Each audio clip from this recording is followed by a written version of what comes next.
आखिर मामला क्या हो गया कि चंद दिन पहले उसकी हत्या कर दी गई। हत्या जब कर दी गई तो मनोज साने ने उसे टुकड़ों में बांट दिया। कई टुकड़ों में उसके जिस्म के टुकड़े कर दिए गए, पॉलीथीन में भरा गया, उसे कुत्ते तक के उसकी जो मांस थे वो खिला दिया गया। बचे हुए मांस को उसने कुकर में डालकर सीटी लगा दी। उसके बाद मिक्सी में, ग्राइंडर में उसको पीसा और नाली में बहा दिया।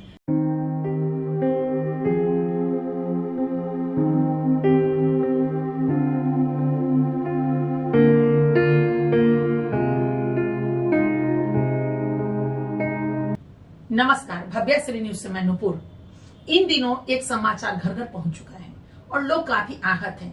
लोगों की आंखों से आंसू गिर रहे हैं और दिल बिल्कुल तड़प रहा है इस घटना को सुनकर कि आखिर एक आदमी इस घटना को कैसे अंजाम दे सकता है। ये घटना है मुंबई के मीरा रोड की, जिसमें आकाश गंगा अपार्टमेंट की हम बात कर रहे हैं। उसमें एक पति का उम्र लगभग 56 साल था और उनकी पत्नी का उम्र 32-33 साल। अब आप समझ रहे हैं दोनों की उम्र का अंतर क्यों हो जाता है। और ये था लव मैरिज। जो बातें छनकर आई, इसमें एक 3-4 साल से मीरा रोड में ये दोनों रह रहे थे, पति पत्नी बनकर। इन्होंने विविध शादी की, वो भी कोर्ट मैरिज नहीं, क्योंकि कोर्ट मैरिज में उन्हें ऐसा लगा कि उम्र का जो अंतर है इसमें कैसे जाया जाए, वहां बहुत सारे सवाल भी खड़े होंगे। ऐसे में वो कुछ पारिवारिक रूप से उन्होंने मंदिर में ब्याह किया और मंदिर में ब्याह करने के बाद ये लोग मीरा रोड में चले आए और 3-4 साल से ये दोनों एक दूसरे के साथ रहते हैं। पड़ोसी तक कोई इसकी खबर नहीं, चूंकि वो जब भी बुलाते थे तो ये लोग आते नहीं थे। ऐसी बातें, क्योंकि वो व्यक्ति को शर्मसार कर रहा था, क्योंकि दोनों के अंतर में एक पिता बेटी जैसा अंतर आपको दिखाई पड़ेगा। आपने उस चीजों को देखा भी होगा। लड़के का नाम, जो व्यक्ति हैं उनका नाम मनोज साने, और जो महिला है जिसकी हत्या हुई है उसका नाम है सरस्वती बैद। सरस्वती बैद अहमदाबाद में अनाथ आश्रम में पली बड़ी। चूंकि बचपन में उनके माँ बाप मर गए और उसके बाद ऐसी परिस्थिति उत्पन्न हो गई जहां वो उनका सहारा लेना पड़ा। और उसके बाद वो जब बड़ी हुई अपनी बहन के पास चली आई मुंबई में अपनी बहन के पास वो रही, कुछ बड़ी हुई तो महाराष्ट्र में जब गई, महाराष्ट्र से वो मुंबई में जब आई ये कुछ काम करने के लिए, जिस समय वो 18-19 वर्ष की थी। 18-19 वर्ष में वो मुंबई आई काम ढूंढने के लिए। मुंबई जैसे शहर में जब रहने के लिए छत नहीं है, कहते हैं ना खाना मिल जाता है, लेकिन मुंबई जैसे जगहों पे छत मिलना बड़ा ही मुश्किल होता है। पैसे लगते हैं, लेकिन उनके लिए जब वो अर्निंग करे तो पैसे देके किराए के मकान में रह सकते हैं। लेकिन पैसे भी ना हो तो आदमी रहे तो रहे कहाँ। कोई 4 दिन खाना तो खिला देगा, लेकिन अगर महीना 10 महीने आप रहना की बातें कर देंगे तो एक रिश्तेदार भी मुंह मोड़ लेगा। क्योंकि छोटे छोटे जगहों पे अपने परिवार के लिए भरपूर जगह नहीं मिल पाता तो वो दूर के रिश्तेदार को या फिर जान पहचान वालों को कैसे टिकाए। खैर, मनोज साने से सरस्वती जी की मुलाकात हुई और थोड़ा सा राहत मिला उन्हें। उन्होंने छत भी दिया, उन्होंने नौकरी भी दिलवाई। और इस तरह कहते हैं ना, जख्म पे कोई अगर मरहम लगा दे तो दिल जार हो जाता है और लगता है सब कुछ आप ही हो। एक ऊपर भगवान और नीचे वो इंसान जिसने आपका सहयोग और साथ दिया हो। सरस्वती बैद के साथ भी ऐसा ही हुआ। उम्र तो कम थी ही, और ऐसे कम उम्र वाले बहुत निर्मल दिल होती हैं। उन्होंने सोचा यही व्यक्ति हमारे जीवन साथी बनने के लायक है, या फिर हो सकता है मनोज साने उसे ब्लैकमेल किया हो। ये बातें तो अभी छनकर नहीं आई। जो बातें सुनी सुनाई है उसी के आधार पे, चूंकि आज सरस्वती बैद इस दुनिया में नहीं है, उन्हीं की कहानी हम आपको सुना रहे हैं। आपने बहुत कुछ समाचार पढ़ा है इसी से संबंधित। तो इसमें जो बातें थी उसमें अगर वो किसी दुकान पे सामान लाने जाती, ये छुप छुप कर देखता, वो किसी से बात तो नहीं कर रही है। चूंकि बात सिर्फ इतनी ही थी, उम्र का अंतर। उसे ऐसा लगता होगा मनोज साने को कि मेरी उम्र तो अब पके हुए आम बनकर रह गई है, कहीं ऐसा तो नहीं कि ये मुझे छोड़कर चली जाए। चूंकि कहते हैं ना, सारा कुछ तो उसको घर में मिल रहा है, पूरी व्यवस्था उसको घर में मिल रही है। जहां उसे किसी एक छोटी कम उम्र की लड़की उसे मिल रही है उसके मनोरंजन का साधन। अब छटपटाहट तो यही होगा ना। निर्मल दिल इंसान किसी को कुछ नहीं कहता, लेकिन जो सकी मिजाज का है तो सकी कभी सुबह नहीं होती। इसलिए सकी इंसान से इंसान को दूर ही रहना चाहिए। लेकिन आश्चर्य लगता है कि सरस्वती वैद्य जिसके साथ 24 घंटा रह रही हो, यानी पूरी जिंदगी, यानी 4 साल बिता चुकी हो और पहले भी, तो फिर वो इतना अनुभव क्यों नहीं कर सकी?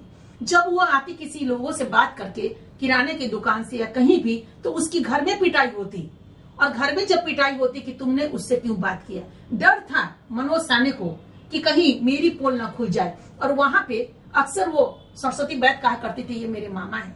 जो बातें आई, चूंकि जिस अनाथ आश्रम में वो रही पली बड़ी, वहां भी ये दोनों कार पे चढ़कर जाते थे मिलने के लिए, और कहती थी ये मेरे मामा लगते हैं, रिश्तेदार में मामा लगते हैं। अब ये देखिए क्या सच है और क्या झूठ, क्योंकि वहां की जो अनाथ आश्रम की जो हैं वो उन्होंने यही बताया है, जो हम जानकारी के आधार पे आप तक पहुंचा रहे हैं। इनके पड़ोसी ने सारी चीजें मीडिया वालों को कह दी कि किस तरह वो लोग उसमें रहते थे, हमेशा किमारी बंद, और दोनों में चूच चाह की खबर नहीं आती थी, किसी चीज की खबर नहीं होती थी। वो लोग जब बुलाते थे तीज जैसे त्योहार में, तो भी ये लोग उनके यहाँ पार्टिसिपेट करने नहीं आते हैं। जबकि पूरा अपार्टमेंट में जहाँ दोस्ती होती है, जहाँ जन्मदिन हो या किसी का सालगिरह हो, किसी चीज के उत्सव, तो लोग आना जाना करते हैं। लेकिन सरस्वती वैद्य नहीं जाती थी, क्योंकि उनके पति उन्हें जाने नहीं दिया करते थे। लेकिन आखिर मामला क्या हो गया कि चंद दिन पहले उसकी हत्या कर दी गई। हत्या जब कर दी गई तो मनोज साने ने उसे टुकड़ों में बांट दिया। कई टुकड़ों में उसके जिस्म के टुकड़े कर दिए गए, पॉलीथीन में भरा गया, उसे कुत्ते तक के उसकी जो मांस थे वो खिला दिया गया। बचे हुए मांस को उसने कुकर में डालकर सीटी लगा दिया। उसके बाद मिक्सी में, ग्राइंडर में उसको पीसा और नाली में बहा दिया। ये कैसा आक्रोश एक उस पत्नी के लिए, जो एक कम उम्र की पत्नी जो आपसे भरपूर प्यार करती है। आप इस बात को भली भांति समझ सकते हैं, इस मर्म को समझ सकते हैं कि एक महिला को अगर कोई कुछ पैसे से या कोई सहयोग करे तो वो महिला पूरी की पूरी समर्पित कर देती है। ये शुरू से ही आज तक देखा गया है कि महिलाएं बहुत निर्मल दिल होती हैं। ये बात अलग है कि मुट्ठी भर महिलाएं आज पुरुषों के, वैसे खुखार पुरुषों के पचिनों पे चलना आरंभ कर दी है। और इस वातावरण का ये प्रभाव है कि महिलाएं भी आज अपराध करने से कतराती नहीं और अपराध की तरफ बढ़ती ही जाती हैं।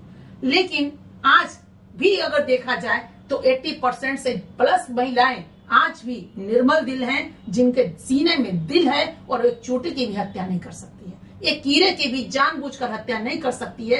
और हम चलते हैं तो ना जाने अनजाने में हत्याएं तो हो जाती है, छोटे छोटे कीड़े की। लेकिन जिंदगी उससे जिससे 4 साल आपने मोहब्बत की है, अगर नहीं पड़ता है, दूर रहते, क्या जरूरत था उसकी हत्या करने की। आज मनोज साने पुलिस की गिरफ्त में है और वो न जाने उसको कौन सी सजा मिलेगी। अपने बचाव में पूरी की पूरी बातें वो बयां कर रहा है, व्यक्त कर रहा है पुलिस के सामने। लेकिन क्या इसका बचाव है?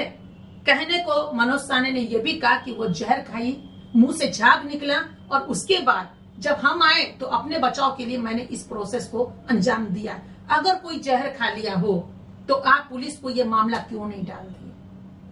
वो डॉक्टर की चीजें थी, पोस्टमार्टम की चीजें थी, पता चल जाता कि वो जहर खाई, कब खाई, ये बातें उनकी थी। कानून को हाथ में लेकर उसकी टुकड़े कर देना, सीटी में उबाल देना और उसके बाद मिक्सी में पीस देना और उसके नाली में बहा देना, ये शर्मसार करता है आज भारतवर्ष को या विश्व के कोई भी लोग, इंसानियत को शर्मसार करता है।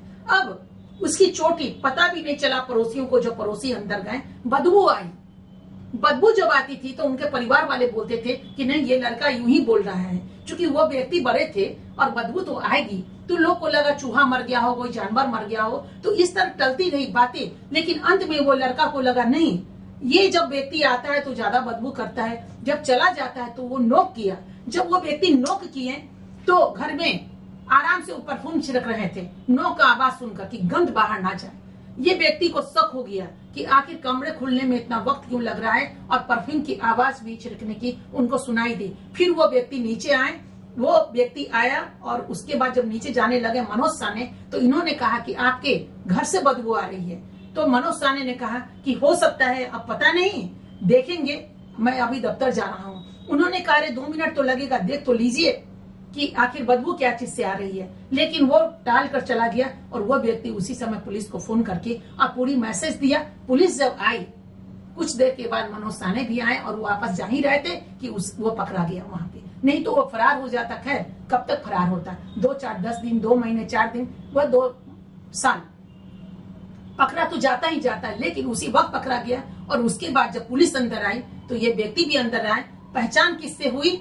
चूंकि वोटी में पता नहीं चल रहा था कि टुकड़े का पार्ट्स कौन है, लेकिन चोटी जो थी उस चोटी को पहले काटा गया, जिससे एक पहचान हुई कि ये एक महिला का लाश है और उसके टुकड़े कर दिए गए। खैर अभी पुलिस ने साक्ष्य और सबूत दोनों को अपने पास रख लिया है और इस पे जारी है उनका बयान मनोज साहनी का।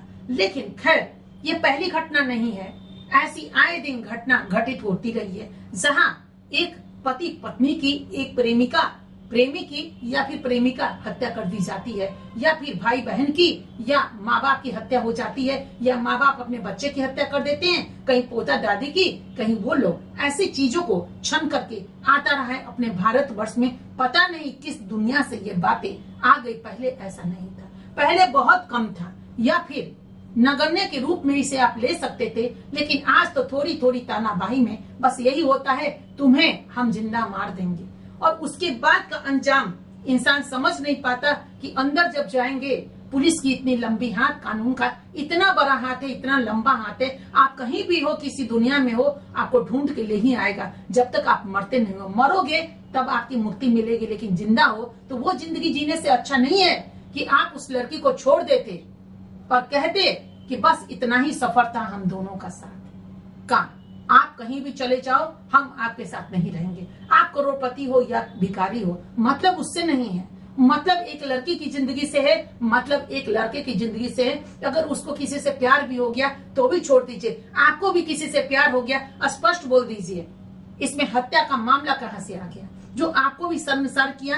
और कहते हैं ना, आपकी आत्मा कैसे उसके मर्डर करने के बाद उस पे आपने जो डाला, यानी पेड़ काटने वाले मशीन से जो उसके टुकड़े किए, ऐसा सातिर दिमाग कहां से आ गया आपके पास? इसीलिए कहा जाता है सुबह सुबह जब उठिए ना तो भगवान के पास हाथ जरूर जोड़िए, ताकि मन भी अच्छा हो, तन भी अच्छा हो और आपकी सोच अच्छी बने। अपनी सोच को आप अच्छा बनाइए, अच्छे की तरफ ले जाइए। कहते हैं जिंदगी नहीं मिलती दोबारा, सातिर दिमाग मत बनिए, कमाइए। भगवान ने आपको स्वस्थ बनाया, ये क्या कम है? एक अपाहिज को देखिए जो अंग से विक्षिप्त हैं, वो भी प्रतिदिन कमाते हैं और अच्छी सोच को लेकर आगे बढ़ते हैं। अरे भगवान ने तो आपको इतना बड़ा गिफ्ट दिया, तोहफा दिया कि स्वस्थ पैदा किया। स्वस्थ समाज में आप रहते हैं जिसका नाम भारत है। भारत के हर स्टेट में या किसी स्टेट में गंदगी क्यों फैलाते हैं? जियो और जीने दो वाली प्रवृत्ति क्यों नहीं घर करते अपने जीवन में, और जीवन ऐसा जियो कि लोग वाहवाह करे और लोग जाकर के कहे कि सफलता हो तो यही हो, और इन्हीं से होकर सफलता गुजरती है। ऐसे सफल इंसान बनिए, वो महिला हो या पुरुष। हत्या को, कानून को अपने हाथ में मत लीजिए। जिंदगी देख लीजिए, हर दिन आपको दिखा रही है उस चीजों का रिजल्ट, जिसका रिजल्ट क्या है? अंदर जेल के अंदर सलाखों के पीछे, जहां आपकी जिंदगी डिस्ट्रॉय हो जाती है। बेहतर है अलग जीना।